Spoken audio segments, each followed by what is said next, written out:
UFC Fight Night Bonfim versus Brown is coming up next weekend, and today, guys, we have the full card breakdown for you with timestamps if you'd like to skip any part of the video. Hello, everybody. Welcome back to another video. If you are new here, my name is Kyle. I'm your guy with many YouTube channels. We are going to be breaking down these fights as deep as we could possibly get. And again, like I said, timestamps are there if you're interested in any particular fight.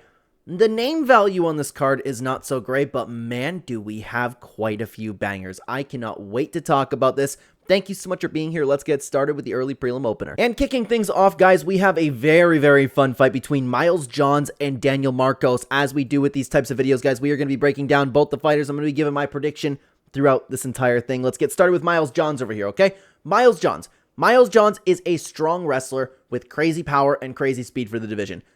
Sometimes, though, when he swings huge shots, he does lack technique, but he is also capable of, like, showing up in the octagon, technically. Now, something that is interesting that's going on with Miles Johns is, and you know how sometimes in fights he just kind of doesn't show up? You know, cardio not looking the best, a little bit low volume maybe. Supposedly, he's been working hard with a new team, which I believe is with Trey Ogden, but don't quote me on that. I could be totally wrong about that. I just know it's, like, something new, okay? But anyways, huge improvements were shown against Gene Matsumoto in his last fight, and that's really the one fight that I would like to talk about with this here, because he took on a very good fighter at an extremely high-level, technical, great fight. Both guys in that bout looked amazing. It was very close, and his striking was pretty well on point that entire time. And I hope he continues to look like that moving forward. We've had one fight with this supposedly, like, new version of Miles, and he by far exceeded expectations with it. He's only 31 years old. He's taking on like a possibly even tougher fight here against Daniel Marcos. It's very interesting, but we also do have to break down Daniel Marcos of this too. Daniel Marcos, he is a versatile striker with great movement, combinations, and good defense on the feet too. He's not useless on the ground, but he has shown the ability to get up if he is taken down to the ground. He has great timing on his shots, he manages distance well, and has a nice variety of shots in his striking arsenal. Daniel is coming into this fight suffering his first loss in 18 bouts against Montel Jackson, who I know people are kind of off the train now, but he's still a very good fighter. And honestly, there wasn't too much to know about it. It was just one of those fights where it was a good fight on both ends. It was a fairly close fight. He just ended up losing the bout. Prior to that, he's been looking really good in the UFC. He's been having some stellar performances and, even a great bout against Adrian Yanez. It'll be interesting to see how Daniel Marcos ends up bouncing back after that one. First loss in a long time. He's 32 years old, still in his prime, and he is a great contender. There is one more thing, though, I did want to mention just in case, and I'm sorry, I'm sorry, I can't say this for 100%. I think Daniel might have taken this fight on short notice. Like, I just could have sworn that Miles Johns was supposed to be fighting someone else, but I don't know. I wanted to mention that because I know there's a lot of, betting men out there watching this channel, and if he did take this fight on short notice, it's definitely something to take into consideration. I just wish I could give you a concrete answer for that. So, when we're looking at these two, man, both guys looking good, it would not surprise me at all if Miles Johns ended up showing up like his last performance and kind of like, not necessarily shocking the world, but surprising us with keeping up with Daniel Marcos, because I would imagine most people are on the Daniel Marcos side of things. But I'm still going to pick Daniel Marcos. I've just been more impressed with him. But if Miles Johns comes out and fights Daniel Marcos like to the point level where he fought Gene Matsumoto, it's going to be very interesting watching him go up in the ranks, because both guys still have a ton of promise. But I do like Daniel Marcos in this bout. I just think he's going to be a little bit better in a fight that will probably remain on the feet. Now, unfortunately, I believe this is the only fight on the entire card that we don't have odds for right now. I would imagine Daniel Marcos is the favorite, but man, we're kicking things off with a very exciting fight. Let's get on over to the next fight, guys, in Robert Valentin taking on Jackson McVey. While this isn't as exciting as the last fight, I'm still looking forward to watching this particular performance. We'll start by breaking down Robert Valentin first, Robzilla.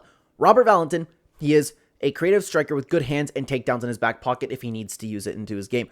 Unfortunately, with all of that, he is also very hittable, and he can be sucked into a slugfest, which isn't always the best of options because his hands are pretty low. Robert, unfortunately, has been winless in the UFC, being 10-6 in his career now and only losing 3 in a row, with only, the only quality opponent there being a Teba Gautier, and he hasn't really looked good in any of those bouts. Sometimes guys on skids, they have, they've shown a little bit of something here and there, but unfortunately there isn't exactly a ton to say about Robert Valentin. He's hasn't been looking the best over here. But I do want to talk about Jackson McVey for a minute, okay? Jackson McVey, He is a well-rounded fighter. He has good pressure, and he has pretty decent distance management. He is a good finisher and has very, very good BJJ as well. And now, I was kind of excited to see Jackson in the UFC because, as you guys might know, I am a big-time LFA enjoyer over here. Very, very underrated organization. And he did do some decent work over there before coming to the UFC. Unfortunately, we didn't get to see much because he ended up coming into the UFC with a short-notice fight against Bruno Ferreira, and he got armbarred, like, right away. Thankfully, for Jackson McVey, he has a little bit more of an easier fight on his hands here, and I'm excited to see what he can do because he's a seemingly talented guy. Like I said, from what I've seen prior to the UFC, like, I like what I've seen, but the competition level, unfortunately, is pretty low, too. He's 26. He's not even in his prime yet. I would imagine that he'd look good here. And, guys, the prediction for this one's going to be a little bit more simple. I see a guy in a 3-fight skid. I see a guy who came into the UFC short notice, lost his first fight, but before that, he was looking pretty good. I don't really think Robert Valentin is necessarily UFC level. I'm going to pick Jackson McVey. He's the younger guy. I would imagine he's going to be hungrier. He has a better skill set, in my opinion. He's going to be my pick to get the job done. Let's see what the odds are over here. And Jackson McVey is the underdog. I didn't expect to see that, man. Jackson McVey sitting at a plus 1-22 underdog. That is very surprising. We certainly have an underdog opportunity on our hands right now, and I'd love to know what you guys think about this in the comments. Next up, guys, we have a very, very fun fight. We have Jamall Pretty Boy Emmers taking on Hyder Amil. This is a very good fight. Like I said, guys, there are a ton of fights on this card that the name values are lacking a little bit, but this card, I'd be surprised if it didn't deliver, man. We'll start with Jamall Emmers over here, and Jamall Emmers is a striker and a wrestler who typically doesn't use his wrestling offensively, but instead uses those wrestling skills that he has to defend takedowns coming his way. Although the takedown defense is not perfect, okay? He has great versatility. He has great slips, speed, accuracy, heart, chin, cardio, and just a general well-rounded game. Now, unfortunately, at this point in his career, Jamall is 21-8, and he's kind of like a win one, lose one of those guys. But I will say he has taken on some dogs in these past couple years. He fought Gabriel and Miranda, beat the crap out of Nate the Train before being finished, scrapped with Dennis Bazooka, and went to war with Jack Jenkins. At 36 years old, guys, he's still a pretty good fighter. He's definitely not one that you can count out, and I am excited to see him. But I'm excited to talk about Hyder Amil too, okay? Hyder Amil, he's one of those guys coming out of the camp. I didn't know it was called El Nino. Sorry about that. It's just like with Jake Shields, Gilbert Melendez. He is a good aggressive striker with a lot of power. He has cardio. He has good heart as well. He has an okay ground game, but it's definitely far from useless. He has pretty good scrambles. He has pretty good BJJ defense. We've seen the defense from him more so. The only thing that he really needs to work on, in my opinion, is his finishing instincts. Sometimes he can have opponents hurt, try to finish the fight, and just like lack that extra little bit of output to really finish somebody. But typically when we see him, he does seem to improve from fight to fight, so that could always change too. Now, Hyder just suffered his first loss to Jose Delgado, and I don't know about you guys, but that personally surprised me. I'm finally convinced of Jose Delgado, but he's a lot better than I personally thought he was. Prior to that, I've kind of been like on the Hyder Amil train throughout the division. I was really convinced of him after he ended up beating William Gomes in a really close and technical war. Before that, since joining on the Contender Series, it's been just all winning from him. He's up there in age too. And I always forget how old he is. He's 35 years old now, and you have to worry about how he's going to recover, especially at this age, from the knockout that he just took about 3 months ago, just over 3 months ago. He will also, in this fight, have a slight reach disadvantage here. He's got a lot to prove, man, and I'm excited to see how he'll show here in this bout. And this is going to be a very, very interesting one because, again, like I said, you have to worry about how Hyder Amil is going to come back after that KO. It's always weird after suffering your first defeat, let alone returning just over 3 months or about 4 months ago after getting KO'd the way that he did.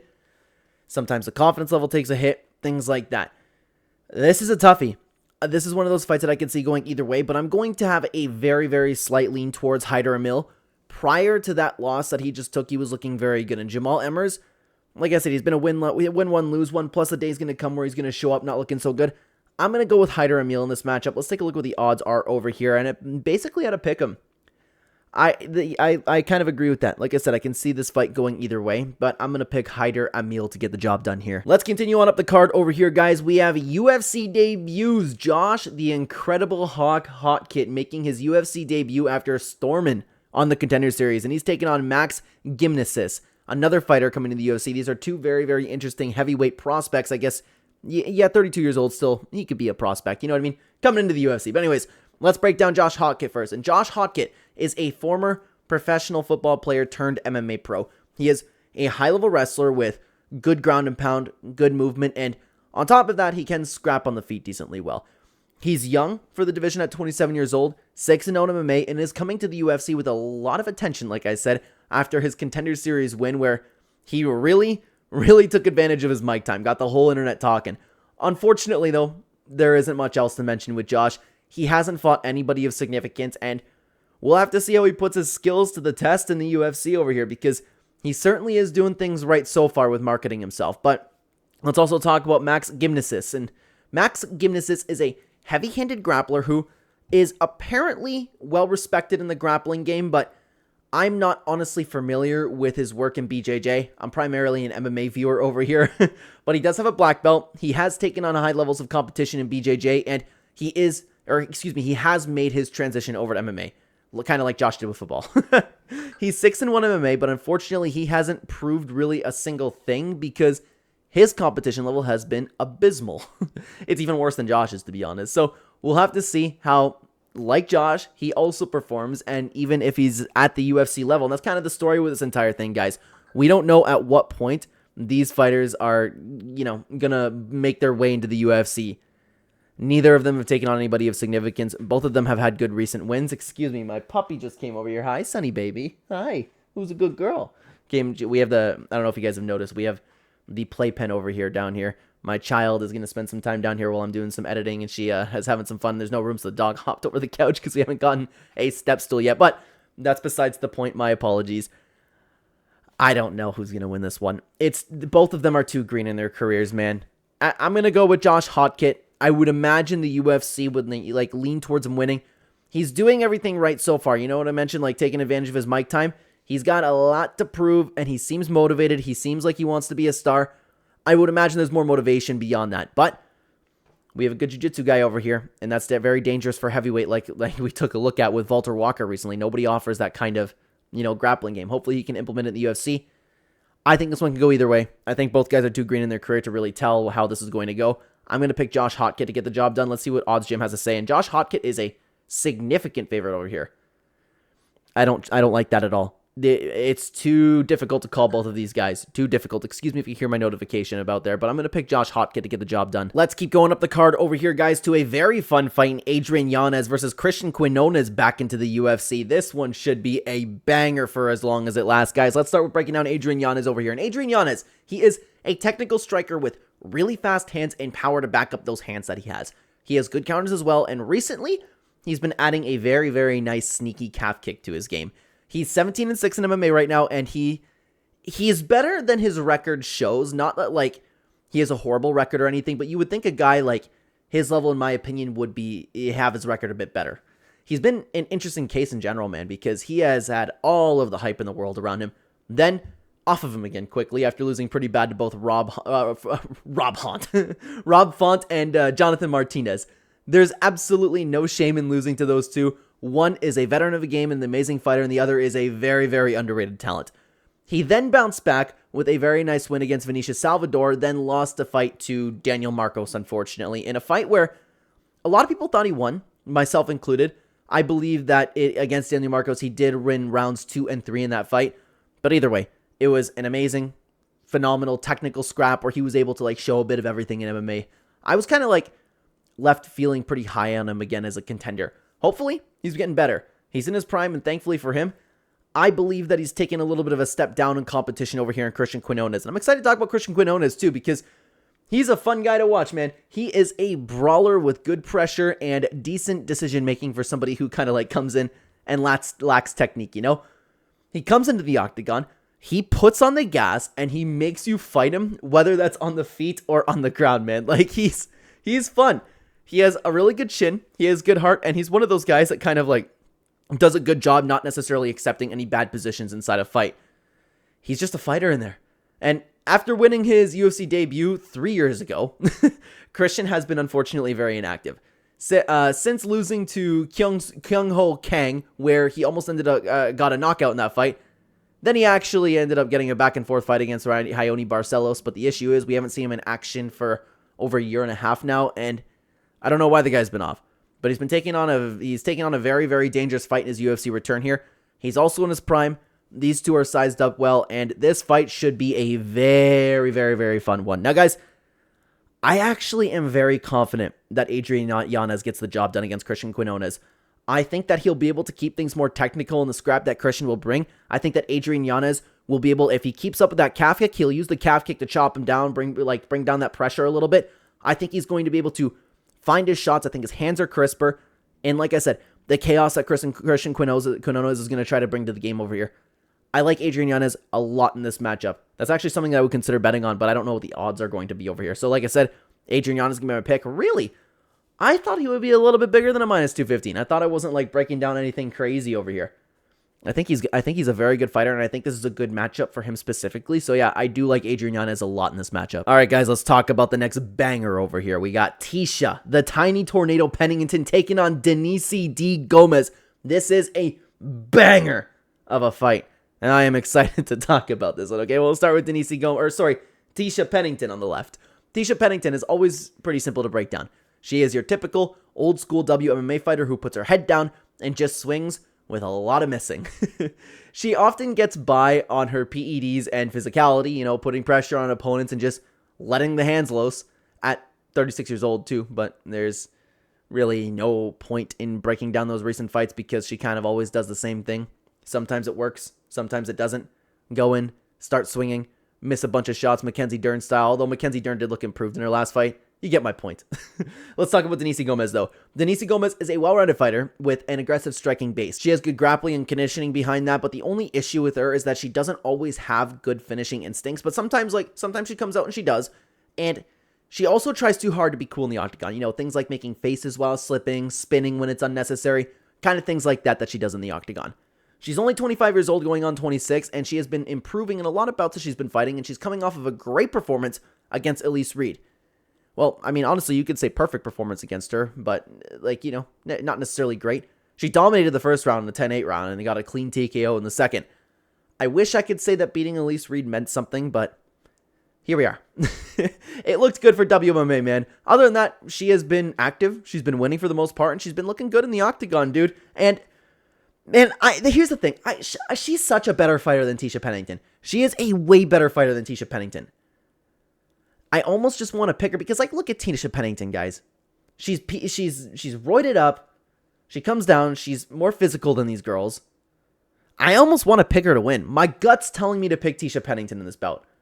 Denise Gomes is by far the superior fighter over here. By far. I really do believe that.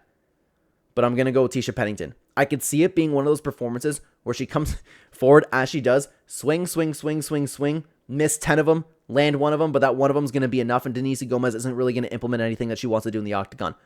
I'm picking Tecia, the tiny tornado Pennington, to get the job done. Let's see what the odds have to say about that one.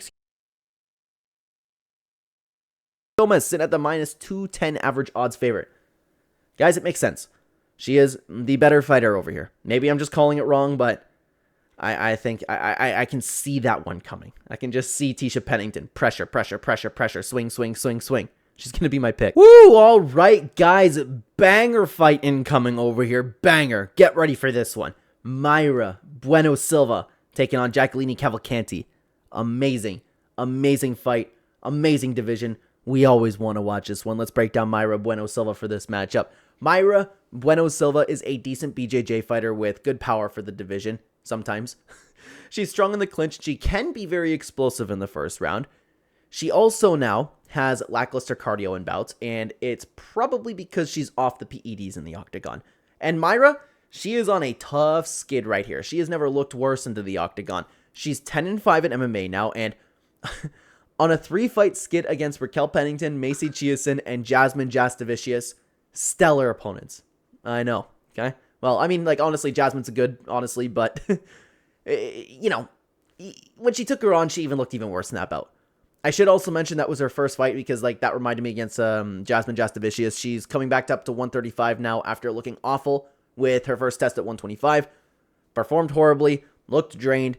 She is not the same at all off of PEDs, man. At all. Great fighter. Jacqueline Cavalcanti, though. She is a technical striker with good movement. She has good low front kicks, cardio, and she has good flow in that octagon. She's never really still, and she's always kind of moving around, but she is nowhere near being dangerous. She also does, though, oddly have decent power for the division. She only throws when she wants to engage, and she has well-timed knees, and she's unfortunately also a little bit of a slow starter. She does typically get better as the fight goes on. She's 9-1 now in MMA, but don't get excited about her win streak. Her competition level, believe it or not, is even worse than Mayra's. You have to go all the way back to the LFA to find something decent, but she has shown that she is a skill level above your typical WMMA athlete, so there's that. She's in her prime right now. She'll have a reach advantage, and she's looking to continue that win streak that she's been on. And this one is an easy fight for me to predict as well, guys. You have a fighter who is, like I said, off the PEDs and kind of sucks now, versus somebody who is a clear skill level above and actually has technique behind what she does. I'm absolutely going to pick Jacqueline Cavalcanti in this bout. I would imagine that she's also going to be a sizable favorite over here. 260? Really? That's it? I was expecting somewhere in the 400 area. Jacqueline Cavalcanti is absolutely going to win this fight over here. She's going to be my pick. Now, guys, let me stop you for just a second. As you might know, of course, I talk a lot about betting on this channel. If you are interested in either supporting the channel or seeing exactly where I'm putting my money, where my mouth is, what I am doing with my money each week, you can check out the channel membership in the pinned comment description down below or right next to the subscribe button. Very cheap compared to other channels. Every single Friday or Saturday morning, depending on whether or not I would like to bet on any Friday fights, I will be posting a community members video along with a members only post describing exactly what I'm doing with my money. In the members only video, I'm talking about the picks and diving deeper into why I made the bets that I made. So again, if you happen to value my opinion at all, if you want to support the channel, if you want to combine my fight knowledge with your own research, then check out the channel membership, like I said, in the pinned comment description down below or right next to the subscribe button. Additionally, a tool that we use on the channel is OddsGym. If you are interested in signing up to OddsGym, you can get a discount using my link, code ClenBat, when you want to sign up to OddsGym. Phenomenal if you have multiple sports books. Thank you so much for listening, everybody. Let's get into the main card over here. And we are kicking things off with a very, very fun fight. Guys, this is a very fun main card over here. Marco Tulio, Christian, Leroy Duncan. This fight should be a banger, dude. Let's talk about Marco Tulio first. Marco Tulio, he is a shootbox fighter who is a well-rounded and powerful fighter who gets better as the fight continues. In the classic shootbox gym style, he also fights well when things get dirty as well. Now, I keep meaning to check back in every single time that we break down Marco Tulio over here, but here we are breaking him down again, and I forgot to do what I said that I was going to do. In the past, I saw Ian Gary in his corner, and when Ian Gary is in his corner, he offers some very nice advice when he's cornering. He's good enough to where I think it's something to mention in these breakdowns, but again, I'm sorry, I completely forgot to check if that's a regular thing or if it's a here and there thing when we see Ian Gary in his corner.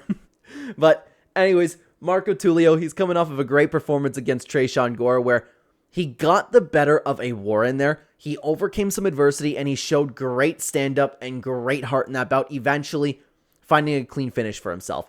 Prior to that, it has been all wins since his first time in the Contender Series, and there is like some underrated talent there in that record that he has as well. He's in his prime. He has a great group of guys around him, and he is riding some very, very solid momentum. Like, I could very well see this dude being a problem as we continue on, but he's taking on a great fighter as well. Christian Leroy Duncan. CLD is an insanely dangerous and hard-hitting striker with really creative combinations, sometimes with nice setups, and he does have a ruthless clinch game behind that. He rarely throws the same thing twice, and he has a top game in his back pocket if he wants to use it. His general wrestling and BJJ defense are also really nice along with that. He also has nice good movement. He's very fast. He has very good angles. The only issue with Christian Leroy Duncan is that every once in a while, he'll try to look really cool in the octagon. He'll do things like putting his hands down or throwing completely unnecessarily flashy things. He doesn't always do that, but sometimes he can get a little too comfortable inside the cage there. Also, his chin, way too high. But overall, he is a very solid fighter. Now, he is also coming into this fight off of a great performance against Eric Anders, where he completely outstruck Eric and ended up getting a finish, and that was against an Eric Anders that people kind of was a little bit high on. Before that, he's been mostly winning since joining the UFC, with his only hiccup being against Gregory Rodriguez, and what can I say, man? Gregory Rodriguez has proved to be one of the higher-up guys in the division. But Christian Leroy Duncan, he's been active, he's been on a roll, and he'll have a reach advantage over here, and he's in his prime. He's been looking good, man. This is one of those fights. I don't know. I can see this fight going either way. You know, we were worried that Eric Anders might be able to make Christian Leroy Duncan a little bit uncomfortable. Well, I know the vast majority of us were picking Christian Leroy Duncan, but the path to victory was there for Eric Anders. I feel like we could say the same thing about Marco Tulio. He could find himself crowding Christian Leroy Duncan, making him a little bit uncomfortable, and making things a little sloppy in that shootbox style. My gut is telling me to go with Marco Tulio. I'm going to go against it, though. He handled Eric Anders pretty well. Christian Leroy Duncan's been getting experience against good guys. I don't know. This is a tough fight. This is one of the fights that I'm looking forward to most on the card, guys. This is going to be a phenomenal fight. I'm picking Christian Leroy Duncan. I'm like 55-45 on this one, man. My gut's telling me I'm wrong, but I think he is a little bit more crisp. I'm picking Christian Leroy Duncan. I'm interested to see what the odds are over here. I'm interested. Let's see. Marco Tulio sitting at the favorite over here. Dude, I've been picking quite a few underdogs. Hopefully this goes well for me. There's a couple things that I might want to bet on over here, but of course we'll have to wait and see what I end up doing on over there. I'm going to pick Christian Leroy Duncan. I hope he gets a job done too, man. I like both guys a lot, but I've been following Christian Leroy Duncan. I think he's been improving. He's been active, which is nice to see. He's got this. Maybe. No. I'm picking him to win. Next up, let's talk about the King of Kung Fu returning on a 3-fight win streak. Muslim Salikov taking on Uros the Doctor Medic. Another really fun fight over here. And we'll start with Muslim Salikov. And Muslim Salikov, he has always been a very easy guy to break down. He is a good striker and wrestler who comes in and just tries to get knockouts every single time that he fights. At 41 years old, he has been on a very nice 3-fight win streak, and against some decent competition as well. You don't see that type of thing often with these lower weight classes over, but he keeps winning. He found a knockout most recently against Carlos Leal, landing an absolute bomb. Then knocked out Kenan Song before that. Then robbed Santiago Ponzinibbio, but he's still been looking good recently, okay? Dude, at 41 years old, this man is still fighting well, and he is a force to be reckoned with in that octagon. I am excited to see him perform, man. But he's taking on a very tough fight over here against Uros Medic. Uros Medic, he is, like Muslim Salikov, he's also a fairly simple fighter to break down. He's a powerful striker. He has good speed. He has good precision. And he has okay takedown defense to keep things on the feet. He has been, unfortunately, a win-one, lose-one type of fighter as of recently. And we kind of like... It's weird because everybody thinks that he's a fraud, and then we kind of like come in, he wins, and we think he's an animal. But he's a good fighter. He just hasn't been able to put it all together. To look at his recent bouts, so far he's been beating the underwhelming fighters and losing to the better fighters. He beat Gilbert Urbina and a washed version of Tim Means, and he lost to both Miktabek Oralbai and Punahel Soriano. So I wonder if we're kind of starting to figure out where he fits in the division. Regardless, like I said, he's 32, he's still in his prime, and he has a very interesting matchup over here. So I want to say that Uros Medic, he's going to be a better striker, and he's going to put down Muslim Salikov. But he's been on a 3-fight win streak at 41 years old. He's been knocking people out. I don't know. This is another tough fight. This is why this is going to be one of the cards that's very exciting to watch, because I don't know who's going to win, dude. Maybe I want to ride with the momentum of Muslim Salikov, but I'm not gonna. I'm going to pick the younger Uros Medic, who's going to be a little bit better on the feet. He could get caught, though. That's the thing. Yeah, I'm going to pick Uros Medic. I'm going to trust in his striking, but this is another fight that I don't believe we should be betting on. Let's see what the odds say over here over on Odds Jam. And Uros Medic is sitting at a -201 favorite. I think that's appropriate despite their age. One of these days, Muslim Salikov is going to show up and he's going to look washed, but hey, we're not there yet. I'm going to pick Uros Medic to get the job done. But it'd be fun to see Muslim Salikov continue on the roll that he's been on. Let's keep going up the card over here, guys, to Ismael Bonfim taking on Chris Padilla. This is another very fun fight. Let's break it down over here. We got Ismael Bonfim over here. And Ismael Bonfim, he is a powerful striker with good speed and good precision with okay takedown defense behind that. Now, Gooden actually described Ismael Bonfim. When he is on, he's like a cannonball just exploding towards his opponents. And I'm going to break him down like that forever. And he's been an interesting one to talk about, man, because sometimes he comes into the octagon, sometimes he looks good, sometimes he doesn't. And for the most part, he's taken on some tough guys. I'd like to talk about his most recent performance, though, for a moment against Nazim Sadikov, okay? In that fight, he had a very good first round. The timing, it was on point, and he was utilizing pressure very nicely. He ended up getting caught with a massive head kick at the end of the round, almost finished, and in between rounds, he was talking about how he couldn't see. Then the fight unfortunately got called off. Now, of course, with what I'm about to say, we can never say it for sure, and I know, like, we're having this conversation after Aspinall, okay? It does seem like he quit in there. So if you're a betting man, something that you might want to pay attention to in his fights is whether or not Ismael Bonfim is showing any sort of heart in there, because at this point, I don't know. Like, but he's been lacking a bit recently, guys. He's been lacking a little bit. Like, I wasn't happy with his Vince Pichel win, and you have to go, like, all the way back over there to Terrence McKinney 3 years ago to find some sort of a solid performance out of him. Safe to say, the hype being off of him is understandable. But Ismael Bonfim, he is in his prime, so there's always room for improvement. The heart is just something that I can't really figure out for him at the moment, which is a little bit strange. So we'll have to just watch. We'll have to pay attention to see how he performs moving forward. But anyways, let's talk about Chris Padilla. Chris Padilla, he is a well-rounded fighter who pretty much just likes to pressure people forward and drag them to the ground. He can strike as well, but that's like typically the game plan over from Chris Padilla. He's 16 and 6 in MMA, and he, like, weirdly enough, he's been on quite the win streak. He doesn't always have the prettiest of performances, but for the most part, he's been getting the job done. The only problem is, like, the talent level is way below Ismael Bonfim. Bonfim took on tougher guys, okay? So this will be an interesting fight. He's also in his prime, and he will have a slight reach advantage over here. I'm not sold on Ismael Bonfim anymore. What's funny is I think he's actually been declining a little bit. I think Gabriel Bonfim has been getting better. I'm going to pick Ismael Bonfim in this bout, though. I think that he is technically a little bit better than Chris Padilla, and this is going to be a step down in competition, in my opinion, compared to what Ismael Bonfim has been taking on. So I'm going to trust in him one more time. If he loses this fight, then I might be completely off the train for Ismael Bonfim, but he might be on. Him and his brother are probably training hard, you know, being on the same card and stuff. I'm going to pick Ismael Bonfim to get the win over here. Let's see what Odds Jim has to say. Ismael Bonfim sitting at the average odds of minus 235. Fair. That's fair in my opinion.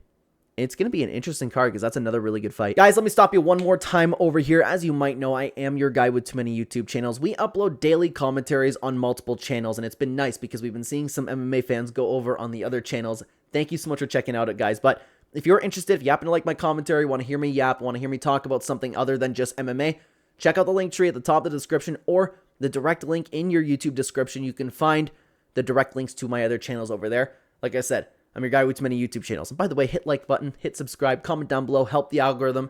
Thank you so much for being here, everybody. I appreciate your time. Your time is valuable. Thank you for spending it with me, and I won't waste any more. Let's talk about the featured bout. And this next fight is maybe the one that I'm looking forward to most on the card over here. We have Ricky Simón taking on Raoni Barcelos.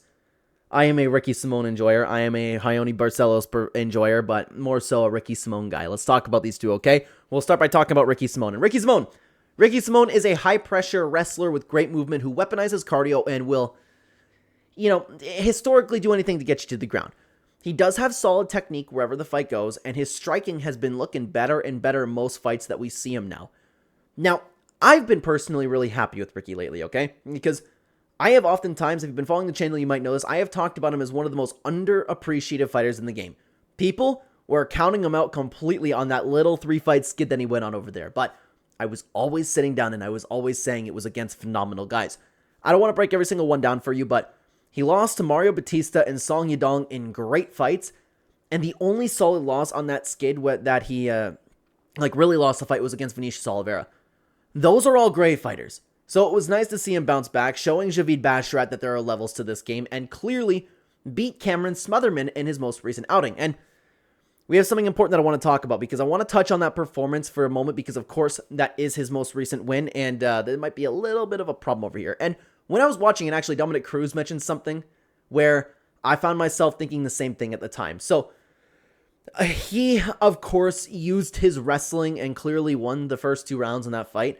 He had the first 2 rounds completely 100% in the bag and stood toe-to-toe with his opponent in the 3rd round because he wanted to chase that big knockout again. I was actually worried at times because he had a very, very clear path to victory, and he chose to flat out not do it. That's going to be worrying moving forward if he keeps that up, because we've seen a lot of fighters over the years have some success. They've fallen in love with their hands after getting knockouts. They get high of all of the shares, the edits, people talking about them, and obviously, just getting a knockout, it's the most satisfying way to win, right? So, anyways, the reason that I wanted to mention this to you is because if you're a betting man, Ricky might not necessarily be like a so solid guy to bet on in particular matchups. We need to pay attention to whether or not this becomes a regular thing for him. I hope not, because I like Ricky a lot, and I want to see him keep winning. I want to see him go on a title run, but that last fight was worrying. If he did what he did in his last fight, he cannot keep up with the rest of the year. He cannot keep up like getting away with that same thing in the division, because it's worrying, okay? But let's talk about Raoni Barcelos right now. Raoni Barcelos, he is a Brazil national wrestling champion. He is a well-rounded fighter. He has good volume. He has good pace, and he can fight at a high level against the best guys, and he can make people go through dog fights. He has a great ground game to back up everything, like, you know, if he wants to get into a dog fight or whatever. He is also 38 years old right now, going on 39 years old. He is clearly aging, but he is absolutely nowhere near washed, okay? He's been performing well. An old guy doing well, like an old guy doing what he's been doing in the toughest division in combat sports history is honestly incredible. He's found himself coming into this fight on a 3-fight win streak with a career total of 20-5. He beat Christian Quinonez and he beat Cody Garbrandt, which unfortunately, those don't say too much, but he was able to fraud check Peyton Talbot too, and that fight really says something. It says something even more that it didn't even end up being a fraud check against Peyton Talbot. He beat an incredibly talented contender with a very bright future. So, with Raoni, like I said, he's 38 years old and he's still got it. And against Cody Garbrandt, his age still hasn't played an effect. He's gotten stronger and more comfortable as that fight went on, and he did a really good job adjusting mid-fight as well. The only thing that we need to pay attention to is that one day he's going to be showing up in the octagon looking a little bit more on the side of washed, but hey man, that has not been here yet. It is not, sorry, I hit the wrong OBS setting over here. It has not been here yet at all. Another toughie, guys. Another toughie for this bout. Man, this card's going to be so much fun to watch. 50-50. I'm going to pick Ricky Simón. Younger, on a roll. But Raoni Barcelos, he's a tough customer. He's a tough cookie. Ricky Simón's going to have a little bit of a reach advantage. He's not going to use that too well. But I don't know how the ground exchanges are going to go. Both guys are so good. 50-50 fight completely, guys. I will say I hope Ricky Simón wins. I think he's very underappreciated. I would love to see him go on a title run and continue to win. Will it happen? I doubt it, but could you imagine guy goes in there and just demolishes Marab like he did? I don't know. Toughest fight to pick on the card, in my opinion. I'd love to know what you guys think about this one. I am going to give a very, very slight lean to Ricky Simón. I'm talking like 51-49 on this one, guys. Let's see what OddsJam has to say about this fight over here. And OddsJam has Ricky Simón as the -172 favorite. I wouldn't count out Raoni Barcelos at all in this matchup. I am not, maybe a 1.5. I don't mind for this one, depending on what it is. But yeah, tough fight over there. Now, guys, let's continue on to a very odd co-main event over here. And I don't know if it's going to change, but we have Matt Schell versus Joseph Morales. Out of all of the fights to be the co-main event, this one, I don't think we're going to spend a lot of time talking about. Like, both guys are pretty simple to break down, and I guess we'll go for it, okay? Matt Schell, he is a very, very tough counter striker and BJJ artist. He's good in general on the feet as well, and he has pretty good combinations when he is on the feet. At 35 years old, he does seem to be out of his prime. Age-wise, he has exited his prime, but he's had, like, unfortunately, a little bit of a rough go recently. He's lost 3 in a row where it really, like, isn't too much to note. The opponents were okay, but he just broke that 3-fight skid against Jimmy Flick, and I wish that I could say something great about that, but Flick isn't exactly a win to go crazy winning against, you know? There's not much else to say when it comes to Matt Schell. He's just a guy in the UFC, but he's taking on Joseph Morales, and Joseph Morales is a decently well-rounded fighter, but primarily a grappler with really good BJJ shown in the octagon so far in his career. After a very long layoff in his career, we saw him come back to MMA with a nice submission, and that's pretty much the story with Joseph Morales. Like, you have to watch out for his grappling, and he can definitely cause trouble out there. Like, I don't know why this fight of all fights is exactly the co-main event. It's probably like one of the most underwhelming fights, in my opinion. Are people seeing something that I'm not? I don't even know who to pick. I don't know. There are so many fights on this card that's hard to pick. Joseph Morales. Let's go with that. Another fight that I don't know what to do, guys. And Joseph Morales is setting the average odds favorite of -273.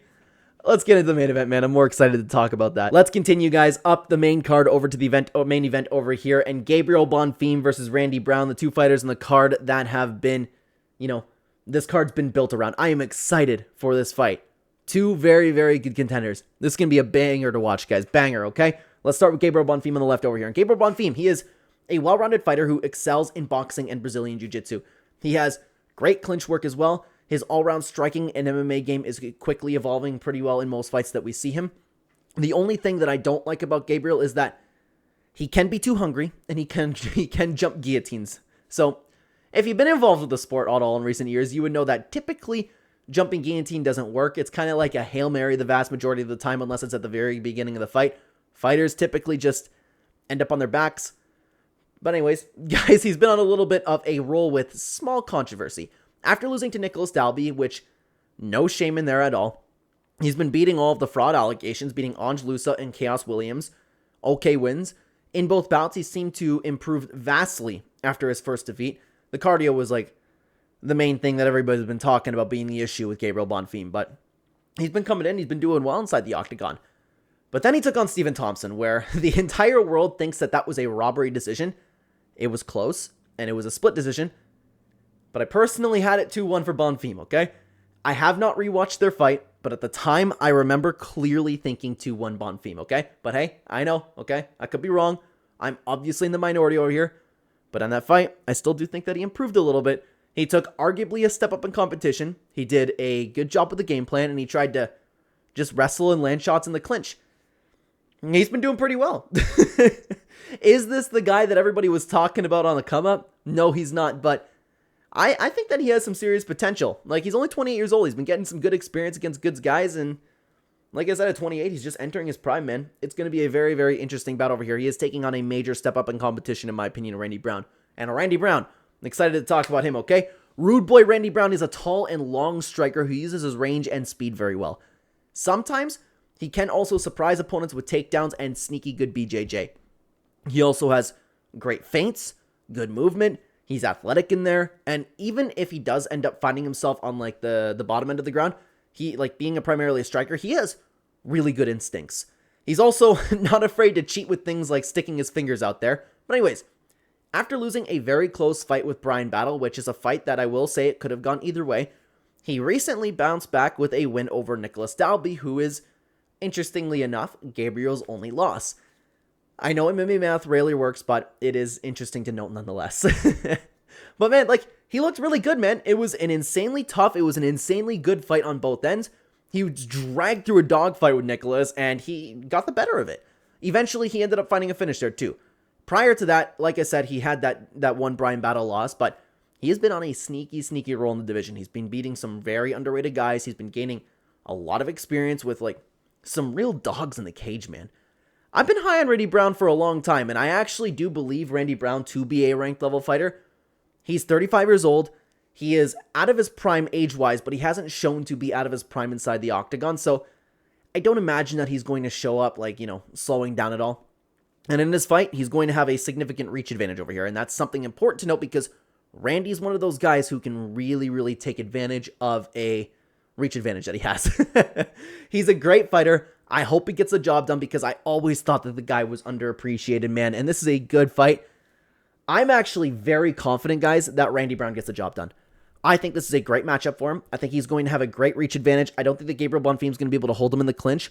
I don't think that Gabriel Bonfim is going to be able to take him down. If he does take him down, I imagine that Randy Brown has good enough BJJ, good enough instincts, scrambles, things like that to get back up on the feet.